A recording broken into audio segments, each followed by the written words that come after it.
Chapter 4, Fresh Blood. When morning had finally rolled around, the 6 ponies and Chisaki decided to start preparing to head toward the library in search of any books that could help them towards their goal. Both Chisaki and Fluttershy believed it would be best for him to use his quirk to join their bodies together. The sky was a blood-like orange with the sun barely rising over the horizon. As the 6 of them prepared to leave, Kiskai listened for anyone outside of the hidden door, and once he knew no one was there, they exited the hidden hallway into the cluttered main room before they headed down the dirt road. Every passing second it began getting more and more dangerous as it approached time for stallions and hermaphrodites to begin waking up. When they had reached the library, the sky had barely turned a light blue. The Golden Oak's door creaked open as Kai ushered the 5 mares inside as he searched for anyone else waking up. Seeing that most were still asleep, he went in and closed the door behind them. Even if there was a lock to the door, Celestia wouldn't have given a key to Twilight because she needed a master to rape her into submission. The faint sound of footsteps could be heard descending stairs. "Twilight," someone said as the voice's owner descended into view. "Twilight." He was a purple and green dragon, not much shorter than most mares, but notably shorter. The drake had a short-sleeved shirt exposing most of his draconic strength in his arms. "Spike," Twilight said as she ran to and embraced the small dragon in a hug. "When you didn't come back last night I thought they snuffed." When Spike's eyes landed on Chisaki, his expression went from fear to an expression of fuming hate, which would have been better, because it would have spared me the trouble of doing it myself. "Spike," Twilight said, "he's not like. Don't talk back to your master." Spike snapped back. "What is going on here?" Chisaki asked. "You know very well what's going on," Spike said. "I am very lax when it comes to my mare, but when she stay out past nightfall, I have no choice but to rape her back into submission." "I asked Twilight, not you," Chisaki replied, his eyes like pinpricks scaring the short dragon. "Spike isn't usually like this," Twilight said.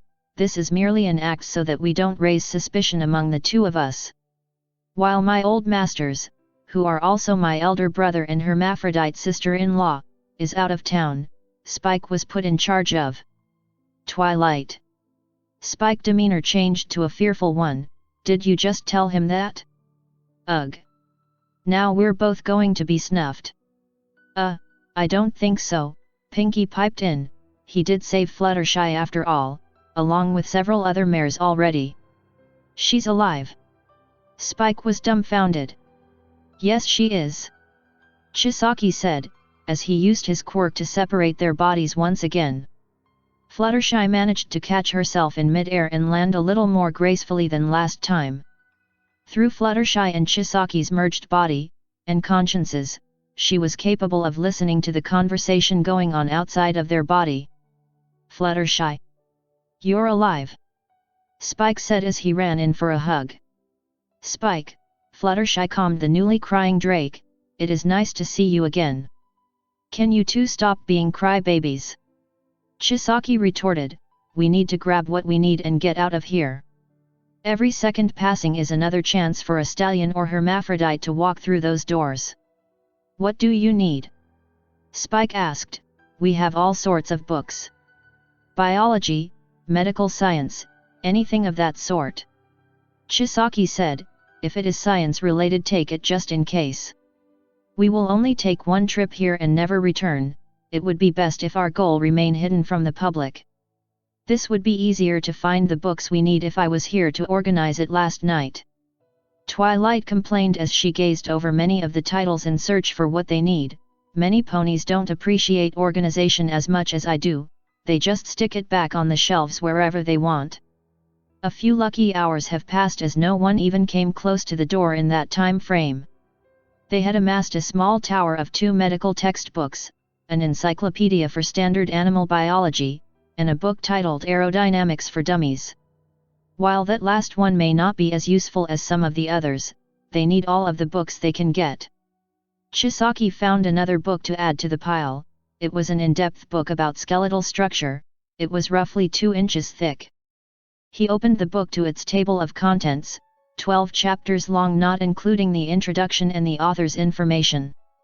Chapter 2 was titled Comparing Structures from Different Races of Ponies. Opening the book to the correct chapter, he was greeted by 3 different skeletal structures. 2 of them had features that easily distinguished them from the other. It was quite easy to note that each structure belonged to a different race of ponies. He looked at the Earth Pony structure, which seemed the one closest to his own. Bones from the Earth Pony tribe are extremely heavy and sturdy when compared to other tribes. The durability of their bones is the reason why Earth Ponies are capable of pulling off feats of strength comparable to a young dragon. Chisaki looked towards the second diagram. While it shared basic skeletal structure, at least from a quick glance, the wings it had easily told him which race it was from. While Pegasi bones are much more fragile than their thestral counterparts and other ponies, their light bones along with their wing structure allows them to fly. The last of the 3 races was Unicorn. Its skeleton, needless to say, had a horn on its head, but said horn seemed smaller than it should have been.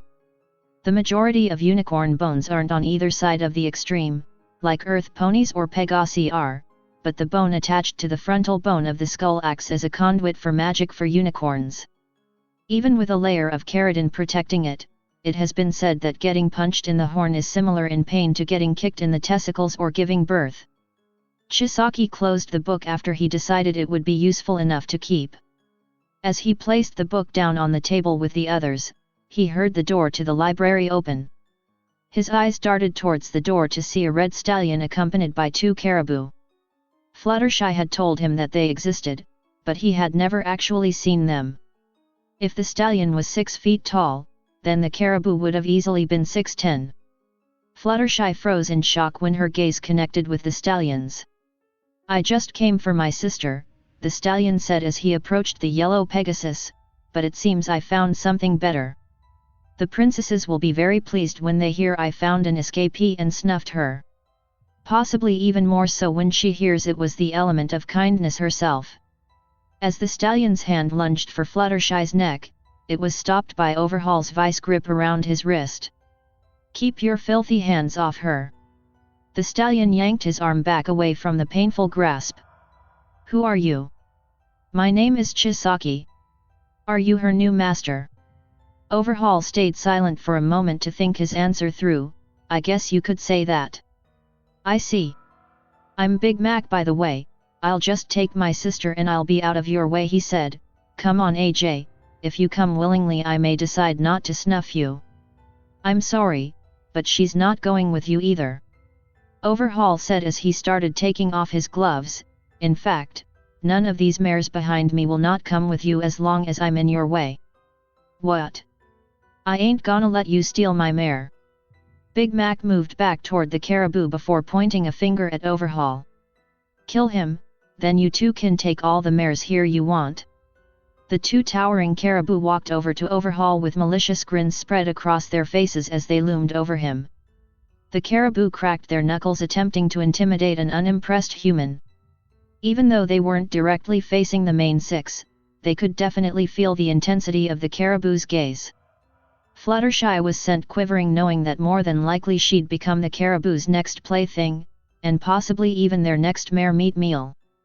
"Look, I am not in the mood to get bloody right now," Overhaul said, "so you two can just walk out those doors and I'll spare your lives." "Spare our lives?" one of them said. "You must be extremely foolish to start making offers like that." "You tell brother," the second caribou said. "We caribou can snap your flimsy body like a twig and after that we'll take all those mares right there for ourselves." A full force punch was thrown at Overhaul, capable of breaking steel if it had landed.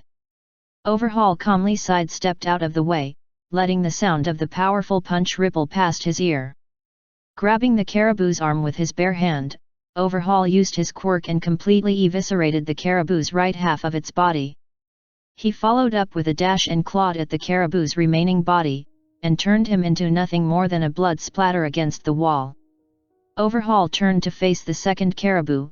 His yellow eyes terrified the towering behemoth as they stared into his soul. The caribou tried to run away from Overhaul, but the caribou was shoved back into Overhaul by a strong claw slashing into his back. With a flick of his wrist, Overhaul turned the second proud caribou into nothing more than red mist which coated everything nearby. When the filthy mist cleared, Overhaul tossed his jacket to the young dragon covered in caribou blood. "Here, you can clean yourself off with this." "Thanks," Spike said as he used the green jacket to clean his face off. "What about Big Mac?" "Oh yeah, I forgot about him," Overhaul said, "sorry for the mess, Twilight. Try your best to salvage the books that got damaged." When he turned to face Macintosh, the red stallion had begun to run as far away as possible. Overhaul walked out the door and onto the dusty streets of Ponyville. The red stallion had already ran a good distance from library, grabbing the attention of nearby ponies by the time Overhaul exited the library. He slammed his palm into the ground as he reformed the ground into sharp tendrils which punctured and broke Big Mac's wrists and ankles. "Ah!" Macintosh screamed in pain as he was being tortured by a makeshift crucifixion. "Citizens of Ponyville!" Chisaki raised his voice to the crowd as he approached the stallion writhing in pain. "I am the one you should fear as Overhaul, and I am a revolutionist. I despise misogyny and the objectification you have put on mares of your own kind. So I have decided to take the 6 mares you all know as the bearers of harmony and place them under my protection.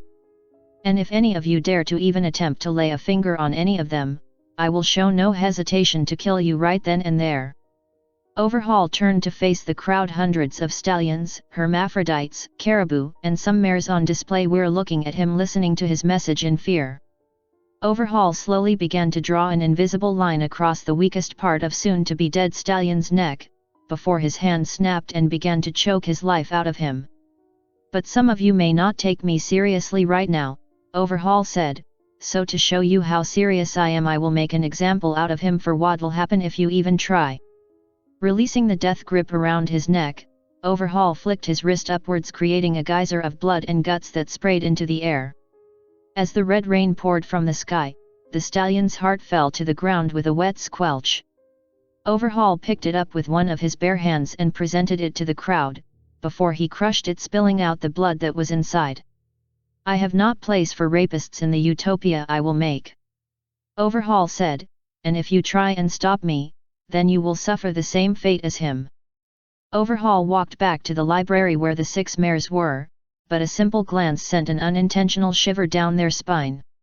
He walked up the group of mares and the young drake before he politely took his jacket back from Spike. He gestured with his hands for them to follow him. The large crowd of ponies made sure to avoid him, for their own self-preservation. Celestia sat on her throne as she waited for the next shipment of specially prepared mares. A letter was sent to her through Dragonfire. Being a little confused, Celestia opened the letter and started to read its contents. "To Celestia, and whoever else this may concern. As stated at the end of this letter, my name is Overhaul and I am the one who'll tear down your kingdom and transform it into a utopia molded by my own hands. Over the thousands of years of your rule, you have objectified and degraded mares of your own kind. I cannot let this stand, so now I shall lead a revolution against you and you shall fall.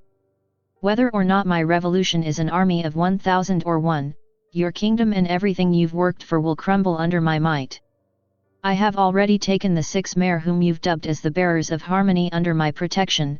Send anyone or anything after them and I'll make sure that the next time you see those ponies, who you sent, will be as a crimson fog at your doorstep.